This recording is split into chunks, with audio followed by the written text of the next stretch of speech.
नमस्कार दोस्तों। स्वागत है आप सभी का हमारे इस चैनल वास्तु सफर पर। दोस्तों, अगर आप भी अपनी लाइफ में कुछ नया सीखने की चाह रखते हैं तो इस चैनल को अभी सब्सक्राइब कर लें। अब की बार पालकी पर सवार होकर आएंगी मां दुर्गा माना जा रहा बेहद अशुभ, इसलिए आप सभी इस वीडियो को ध्यानपूर्वक पूरा देख लेना, क्योंकि इस वीडियो में हम आपको यह भी बताएंगे कि शारदीय नवरात्रि आने से पहले अपने घर से कुछ ऐसी वस्तुएं हैं जिन्हें आप आज ही हटा दें।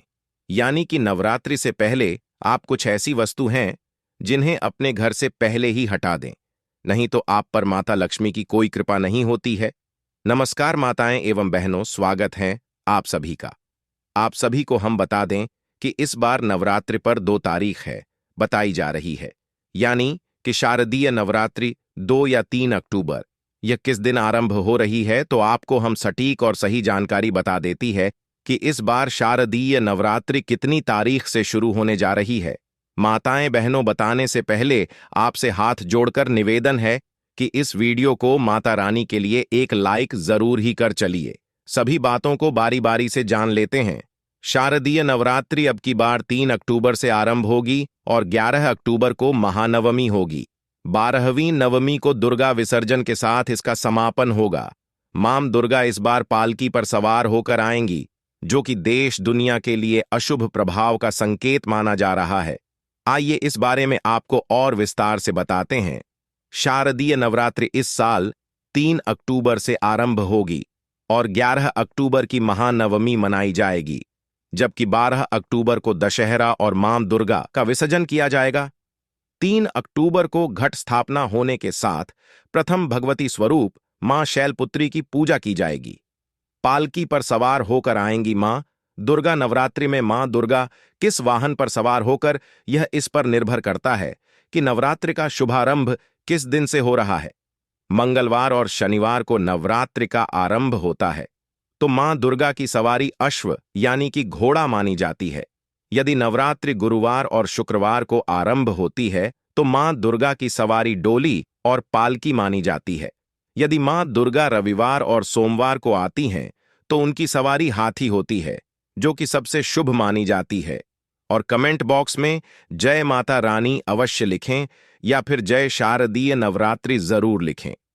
रात्रि से पहले ही लोग घरों में तैयारियां भी शुरू कर देते हैं। जल्द ही शारदीय नवरात्रि की शुरुआत होने वाली है। ऐसे में यदि आप मां अंबे की कृपा पाना चाहते हैं तो शारदीय नवरात्रि के शुरू होने से पहले अपने घर से कुछ चीजों को निकाल फेंके, क्योंकि यह चीजें घर में नकारात्मक मखता लाती हैं। चलिए जानते हैं उन चीजों के बारे में। खंडित मूर्तियां। घर में किसी भी भगवान की खंडित मूर्ति नहीं रखनी चाहिए, इसे शुभ नहीं माना जाता है। अगर आपके घर में खंडित मूर्तियां हैं तो शारदीय नवरात्र के शुरू होने से पहले घर से इसको निकालकर किसी पवित्र नदी में डाल देना चाहिए। पुराने जूते, चप्पल। अगर आपके घर में पुराने जूते चप्पल पड़े हैं जिनका इस्तेमाल आप नहीं करते हैं, उन्हें नवरात्र शुरू होने से पहले घर से निकाल दें। वास्तु जानकारों के अनुसार घर में पुराने जूते चप्पल रखने से नकारात्मक ऊर्जा आती है। बंद घड़ी। घर में बंद घड़ी रखने से परिवार के लोगों की तरक्की रुक जाती है और घर में नकारात्मकता बढ़ जाती है। इसलिए घर में बंद पड़ी घड़ी और अन्य फालतू सामान को नवरात्रि शुरू होने से पहले हटा दें। टूटा हुआ कांच या फिर इससे बनी चीजें रखने से घर में नकारात्मक ऊर्जा आकर इत होती है, जिसके कारण आर्थिक स्थिति कमजोर होने लगती है। इसलिए नवरात्रि शुरू होने से पहले घर से कांच की टूटी हुई चीजें निकाल दें। कटी फटी धार्मिक पुस्तकें। वास्तुशास्त्र के अनुसार घर में कभी भी कटी फटी धार्मिक पुस्तकें नहीं रखनी चाहिए। यदि कोई धार्मिक पुस्तक फट गई है तो उसे नवरात्रि से पहले बहते जल में प्रवाहित कर दें। पुराने और टूटे हुए बर्तनों को हटा दें ताकि घर में नई और स्वच्छ चीजें आ सकें। इन बर्तनों को बदलने से घर में स्वच्छता और सकारात्मक ऊर्जा का प्रवाह होगा। नए बर्तन लाने से घर में समृद्धि और सुख की वृद्धि होगी। पुराने बर्तनों में जमा हुई नकारात्मक ऊर्जा को हटाने के लिए इन्हें बदलना आवश्यक है। अशुद्ध और गंदे कपड़ों को हटा दें और नए और स्वच्छ कपड़े पहने। गंदे कपड़ों से नकारात्मक ऊर्जा का प्रवाह होता है। नए कपड़े पहनने से घर में स्वच्छता और सकारात्मक ऊर्जा का प्रवाह होगा। गंदे कपड़ों में जमा हुई नकारात्मक ऊर्जा को हटाने के लिए इन्हें बदलना आवश्यक है। पुराने और फटे हुए आसन। पुराने और फटे हुए आसनों को हटा दें और नए आसन लाएं। पुराने आसन से नकारात्मक ऊर्जा का प्रवाह होता है। नए आसन लाने से घर में स्वच्छता और सकारात्मक ऊर्जा का प्रवाह होगा। पुराने आसन में जमा हुई नकारात्मक ऊर्जा को हटाने के लिए इन्हें बदलना आवश्यक है। गंदे और धूल भरे पर्दे। गंदे और धूल भरे पर्दों को हटा दें और नए पर्दे लगाएं। गंदे पर्दों से नकारात्मक ऊर्जा का प्रवाह होता है। नए पर्दे लगाने से घर में स्वच्छता और सकारात्मक ऊर्जा का प्रवाह होगा। गंदे पर्दों में जमा हुई नकारात्मक ऊर्जा को हटाने के लिए इन्हें बदलना आवश्यक है। टूटे हुए और खराब दरवाजे। टूटे हुए और खराब दरवाजों को ठीक करें या बदल दें। टूटे हुए दरवाजों से नकारात्मक ऊर्जा का प्रवाह होता है। नए दरवाजे लगाने से घर में स्वच्छता और सकारात्मक ऊर्जा का प्रवाह होगा। टूटे हुए दरवाजों में जमा हुई नकारात्मक ऊर्जा को हटाने के लिए इन्हें बदलना आवश्यक है। पुराने और खराब इलेक्ट्रॉनिक उपकरण। पुराने और खराब इलेक्ट्रॉनिक उपकरणों को हटा दें और नए उपकरण लाएं। पुराने उपकरणों से नकारात्मक ऊर्जा का प्रवाह होता है। नए उपकरण लाने से घर में स्वच्छता और सकारात्मक ऊर्जा का प्रवाह होगा। पुराने उपकरणों में जमा हुई नकारात्मक ऊर्जा को हटाने के लिए इन्हें बदलना आवश्यक है।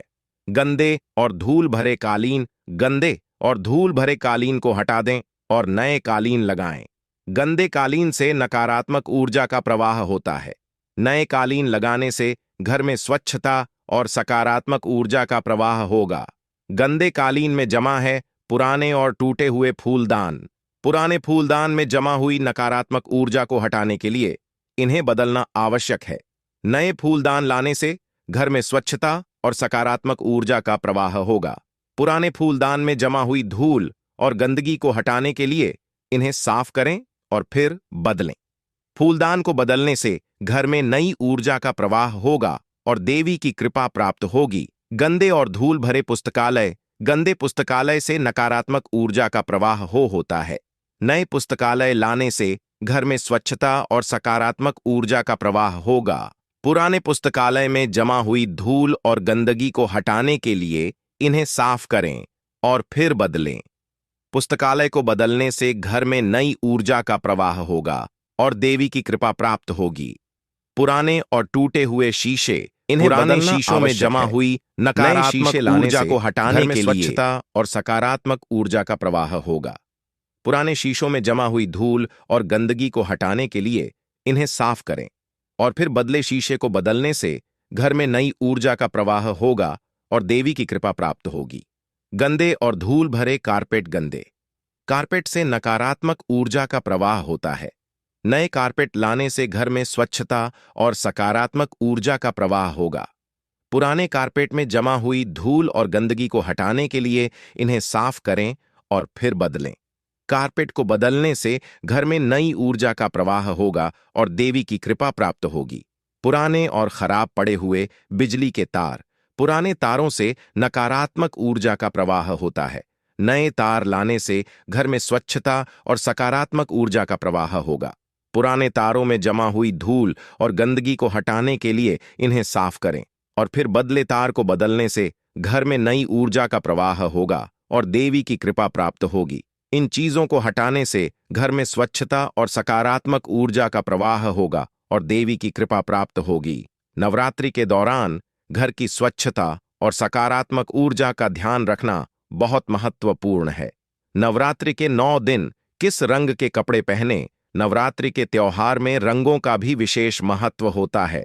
इन 9 दिनों के लिए 9 अलग-अलग रंगों को चुना जाता है। अगर आप 9 दिनों तक इन रंगों को पहनते हैं और देवी मां की पूजा करते हैं तो यह आपको बेहद शुभ परिणाम देता है। आइए जानते हैं किस दिन कौन सा रंग आपके लिए शुभ होगा।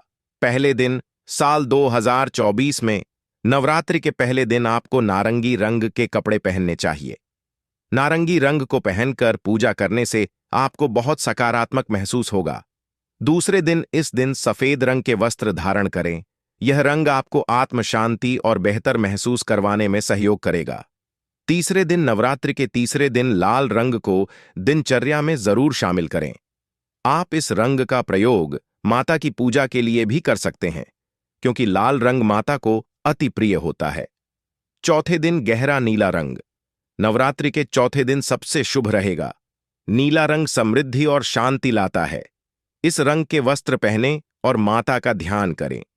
पांचवें दिन पीले रंग के कपड़े पहनने से आप खुश और सकारात्मक महसूस कर सकते हैं।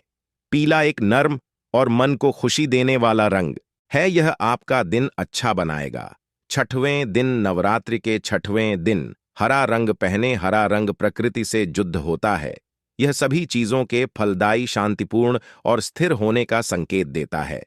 देवी की प्रार्थना करते समय हरा रंग पहनना आपको शांति महसूस करवा सकता है। सातवें दिन इस दिन स्लेटी रंग पहने। यह आपकी सोच को संतुलित करने में मदद करेगा। इसकी ऊर्जा से आप अधिक व्यावहारिक हो सकते हैं। आठवें दिन नव दुर्गा पूजा के दौरान आठवें दिन बैंगनी रंग का उपयोग करें। इससे आपको समृद्धि और सफलता प्राप्त हो सकती है। इसलिए अगर आप देवी मां का आशीर्वाद चाहते हैं तो यह रंग अवश्य चुनें। नौवें दिन नवरात्रि के नौवें दिन आपको मोरवा हरा रंग पहनना चाहिए। यह हरे और नीले रंग से मिलकर बनता है। यह रंग समृद्धि से जुड़ा होता है। शारदीय नवरात्रि के दौरान अगर आप पूरी श्रद्धा के साथ ऊपर दिए हुए नियमों का पालन करेंगे तो आपको मां दुर्गा का आशीर्वाद जरूर प्राप्त होगा। मां दुर्गा इन 9 दिनों तक सभी भक्तों की प्रार्थना सुनती हैं और उनके कष्ट दूर करती हैं। तो आइए इन 9 दिनों के त्योहार को अपने परिवार के साथ मिलकर मनाएं और मां दुर्गा से सभी के सुखी जीवन की कामना करें। शारदीय नवरात्रि का महत्व। शारदीय नवरात्रि को महानवरात्रि या अश्विन नवरात्रि के रूप में भी जाना जाता है। शास्त्रों के अनुसार जब भगवान राम माता सीता और अपने भाई लक्ष्मण के साथ 14 साल के लिए वनवास गए थे, तो वहां रावण ने धोखे से माता सीता का हरण कर लिया था। इसके बाद भगवान राम ने माता सीता की रक्षा के लिए रावण से युद्ध किया और उस पर विजय प्राप्त की। तभी से इस दिन को बुराई पर अच्छाई की जीत के रूप में मनाया जाने लगा। इसके पीछे एक और पौराणिक कथा भी मौजूद है, जिसके अनुसार मां दुर्गा ने 9 दिनों तक दुष्ट राक्षस महिषासुर से युद्ध किया था और 10वें दिन उसे पराजित किया था। इसलिए लगातार 9 दिनों तक भक्त माता की उपासना करते हैं और उन्हें प्रसन्न करने का प्रयास करते हैं। ऐसी मान्यता है कि इस समय पूरी श्रद्धा से मां दुर्गा की पूजा करने से आपके सभी कष्ट दूर हो सकते हैं और आप एक समृद्ध जीवन की शुरुआत कर सकते हैं। और अन्य फालतू सामान को नवरात्रि शुरू होने से पहले हटा दें। टूटा हुआ कांच या फिर इससे बनी चीजें रखने से घर में नकारात्मक ऊर्जा आकर्षित होती है, जिसके कारण आर्थिक स्थिति कमजोर होने लगती है। इसलिए नवरात्रि शुरू होने से पहले घर से कांच की टूटी हुई चीज निकाल द। कटी फटी धार्मिक पुस्तकें। वास्तुशास्त्र के अनुसार घर में कभी भी कटी फटी धार्मिक पुस्तकें नहीं रखनी चाहिए। यदि कोई धार्मिक पुस्तक फट गई है तो उसे नवरात्रि से पहले बहते जल में प्रवाहित कर दें। पुराने और टूटे हुए बर्तनों को हटा दें ताकि घर में नई और स्वच्छ चीजें आ सके। इन बर्तनों को बदलने से घर में स्वच्छता और सकारात्मक ऊर्जा का प्रवाह होगा। नए बर्तन से घर में समृद्धि और सुख की वृद्धि होगी। पुराने बर्तनों में जमा हुई नकारात्मक ऊर्जा को हटाने के लिए इन्हें बदलना आवश्यक है। अशुद्ध और गंदे कपड़ों को हटा दें और नए और स्वच्छ कपड़े पहने। गंदे कपड़ों से नकारात्मक ऊर्जा का प्रवाह होता है। नए कपड़े पहनने से घर में स्वच्छता और सकारात्मक ऊर्जा का प्रवाह होगा। गंदे कपड़ों में जमा हुई नकारात्मक ऊर्जा को हटाने के लिए इन्हें बदलना आवश्यक है। पुराने और फटे हुए आसनों को हटा दें और नए आसन लाएं। पुराने आसन से नकारात्मक ऊर्जा का प्रवाह होता है। नए आसन लाने से घर में स्वच्छता और सकारात्मक ऊर्जा का प्रवाह होगा। पुराने आसन में जमा हुई नकारात्मक ऊर्जा को हटाने के लिए इन्हें बदलना आवश्यक है। गंदे और धूल भरे पर्दों को हटा दें और नए पर्दे लगाएं। गंदे पर्दों से नकारात्मक ऊर्जा का प्रवाह होता है। नए पर्दे लगाने से घर में स्वच्छता और सकारात्मक ऊर्जा का प्रवाह होगा। गंदे पर्दों में जमा हुई नकारात्मक ऊर्जा को हटाने के लिए इन्हें बदलना आवश्यक है। टूटे हुए और खराब दरवाजे टूटे हुए और खराब दरवाजों को ठीक करें या बदल दें। टूटे हुए दरवाजों से नकारात्मक ऊर्जा का प्रवाह होता है। नए दरवाजे लगाने से घर में स्वच्छता और सकारात्मक ऊर्जा का प्रवाह होगा। टूटे हुए दरवाजों में जमा हुई नकारात्मक ऊर्जा को हटाने के लिए इन्हें बदलना आवश्यक है। पुराने और खराब इलेक्ट्रॉनिक उपकरण। पुराने और खराब इलेक्ट्रॉनिक उपकरणों को हटा दें और नए उपकरण लाएं। पुराने उपकरणों से नकारात्मक ऊर्जा का प्रवाह होता है। नए उपकरण लाने से घर में स्वच्छता और सकारात्मक ऊर्जा का प्रवाह होगा। पुराने उपकरणों में जमा हुई नकारात्मक ऊर्जा को हटाने के लिए इन्हें बदलना आवश्यक है। गंदे और धूल भरे कालीन। गंदे और धूल भरे कालीन को हटा दें और नए कालीन लगाएं। गंदे कालीन से नकारात्मक ऊर्जा का प्रवाह होता है। नए कालीन लगाने से घर में स्वच्छता और सकारात्मक ऊर्जा का प्रवाह होगा। दोस्तों, आज के लिए बस इतना ही। वीडियो अच्छी लगी हो तो वीडियो को एक लाइक और हमारे चैनल वास्तु सफर को सब्सक्राइब जरूर करें। धन्यवाद।